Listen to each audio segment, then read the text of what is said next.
There's definitely a man across the window. I hope this nigga's not coming to me. Hello. Kishab.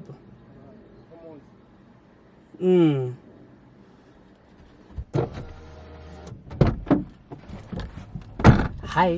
So, I just came back from gym and I went to buy breakfast. It's like 12 o'clock and my schedule nowadays is ruined. I wake up literally whenever I want. I go to the gym whenever I want. But I am in competition with someone, so they're keeping me in check. They said I shouldn't eat bread, but like, what do you buy after working out? Usually I like buy a Pokeball, but it's not sustainable. Like, I can't be spending 80 rand every day, you know? But that's not the point. When I was at the gym, just reminded me of this weekend. This weekend was so crazy for me. I had the most out of body experience. I had the most dysmorphia experience I've ever had in my entire life. And yeah, I just want to talk about it. You know, I hardly ever talk about like these things outside of my series Queer Talks, but like it really put things into perspective, because today, a day or two after this whole incident happened, I was triggered. I was like sad. And so where do I even start? Hold on.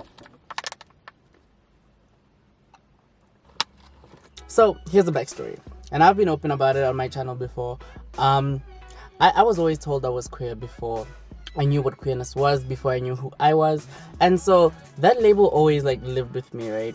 But the nuance of that is that like I was also always mistaken to be a girl, so I was misgendered from a very young age.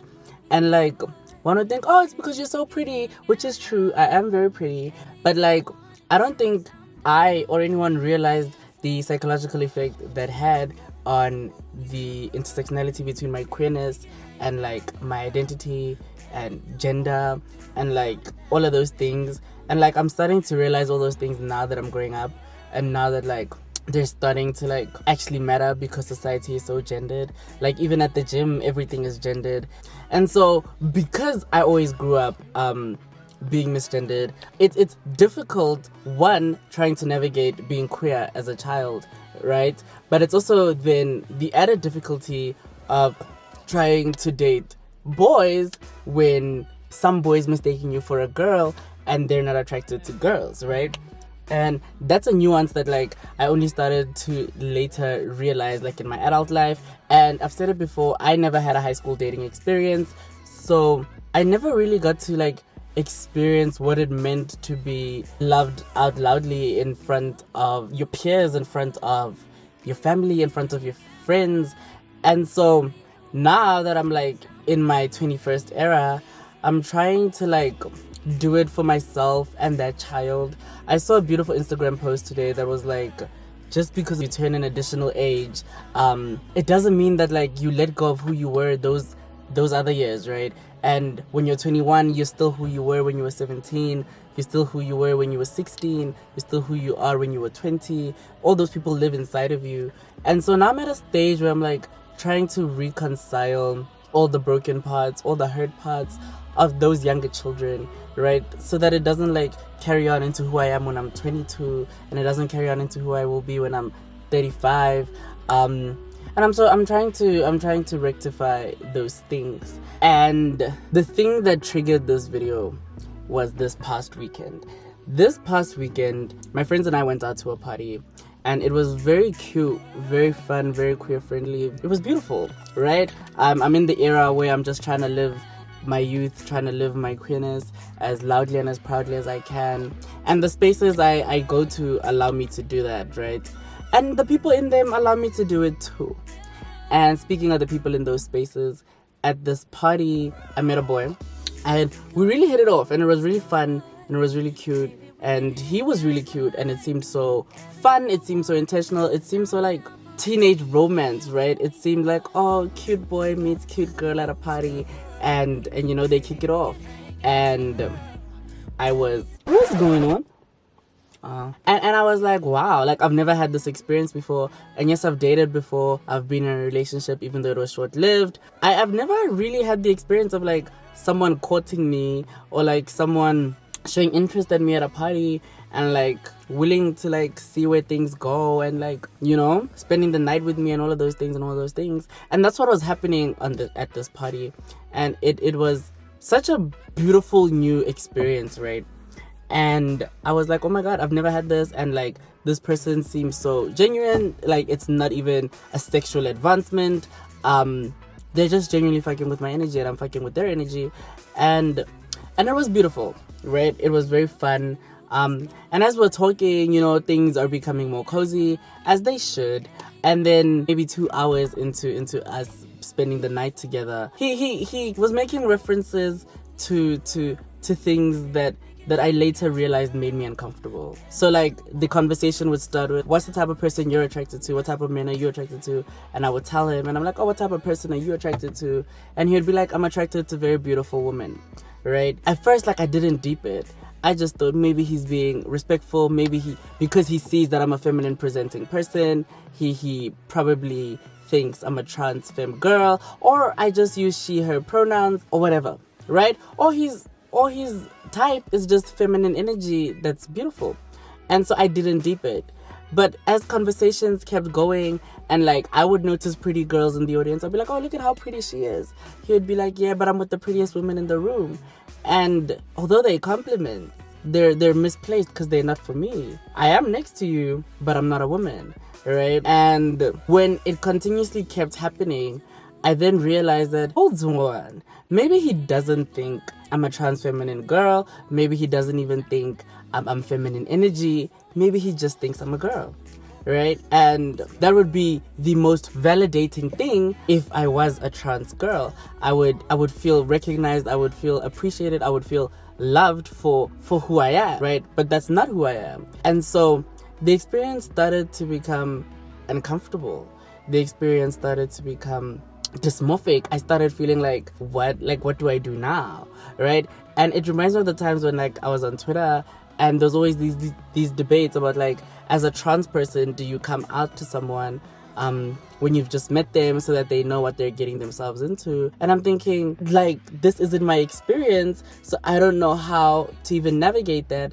But on top of that, this isn't my identity, so why am I having to navigate it? And it made me so uncomfortable. Like, I went to the bathroom and I was like, to some of my friends that I caught in the bathroom, I think he thinks I'm a girl.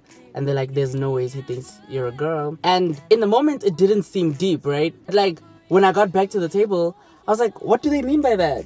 Like, are they saying I'm being clocked right now, right? And he wouldn't be the first person to confuse me as being a girl, but he would be the first person who I've been speaking to, at least with some romantic intention, to do that, right? And it's important to me that if I am going to pursue anything with someone, that they know that being with me makes you queer, right? And that's the reality of it, right? It may not make you gay, because at the moment I experience life and I navigate life as a non-binary genderqueer person, but it definitely doesn't make you straight, right? And you need to know that. And it was so uncomfortable because I would like text my friend who I went to the party during the moments, and I'd be like, oh my god, like, he's asking if I want to spend time with him outside, and I do, but I need to know that like he wants to spend time with me and not this idea that he has of who I am, you know?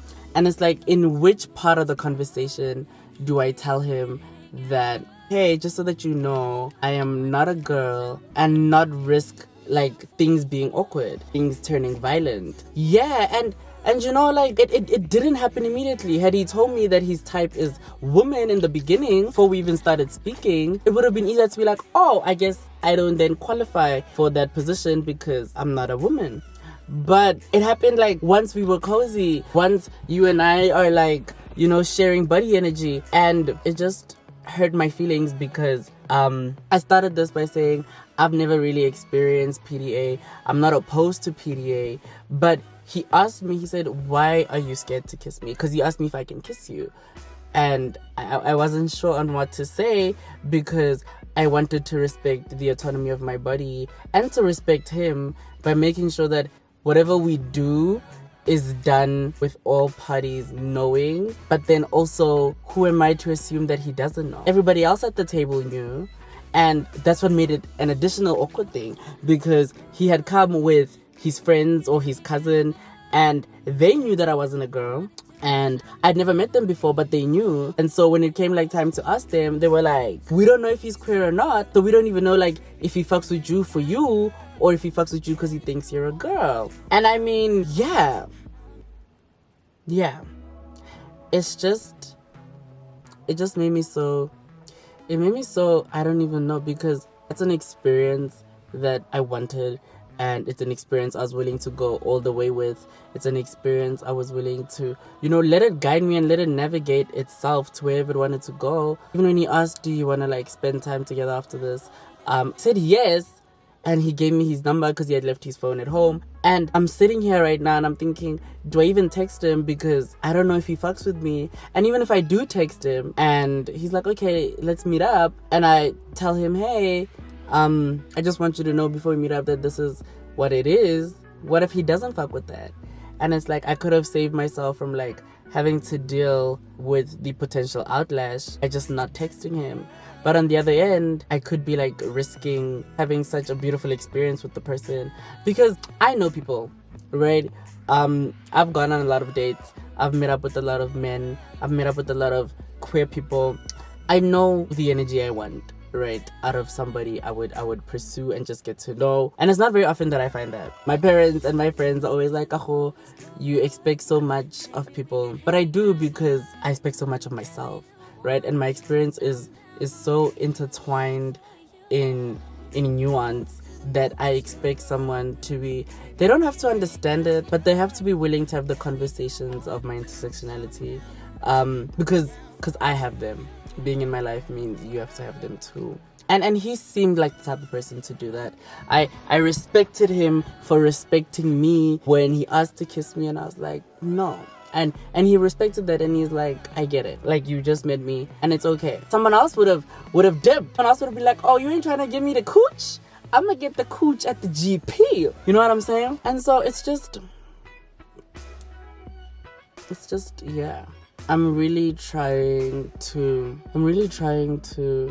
experience my youth as honestly and as carefree, as rebellious, as responsible as I can be. Not everybody has to have the experience of being courted and going on 1,000 dates, but that has been my experience, right?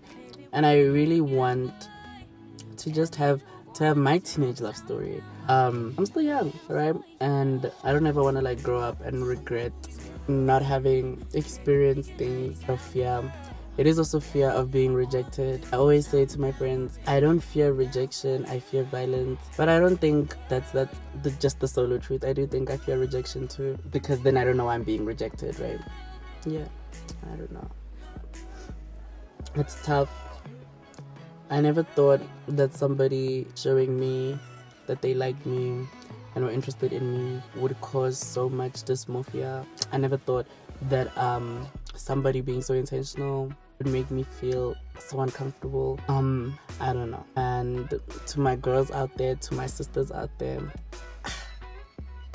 this journey is not easy. It's like I'm living two experiences out here. Probably every second person misgenders me. Even the man here misgendered me. And this is me at my boldest. Like, once I have my hair back, once I lay my HD frontal, I can get it. But like, when I am stripped to naked, it's just, I don't know.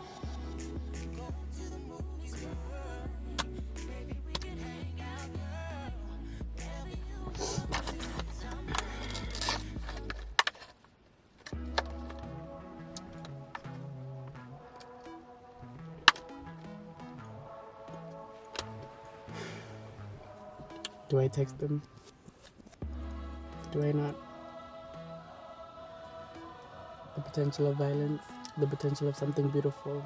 My entire experience has been violent. I've had people love me but not be able to love themselves, and subsequently I've had to, mourn those relationships, because not being able to be honest with yourself just means you won't be able to be honest with me, and I can't be in that.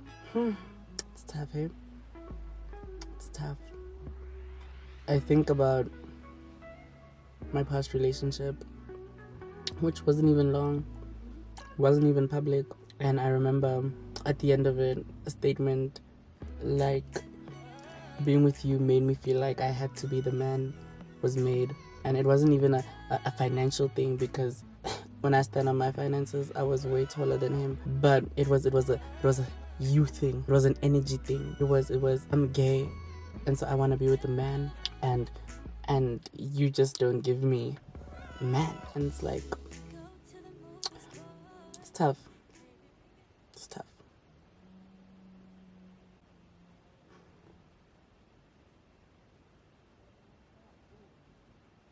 I feel like crying. I definitely do. And I'm definitely scared to text him. But maybe I should.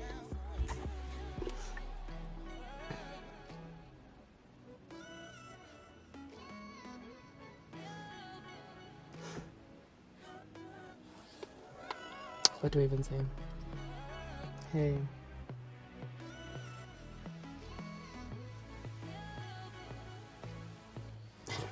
But there's so much I want to say.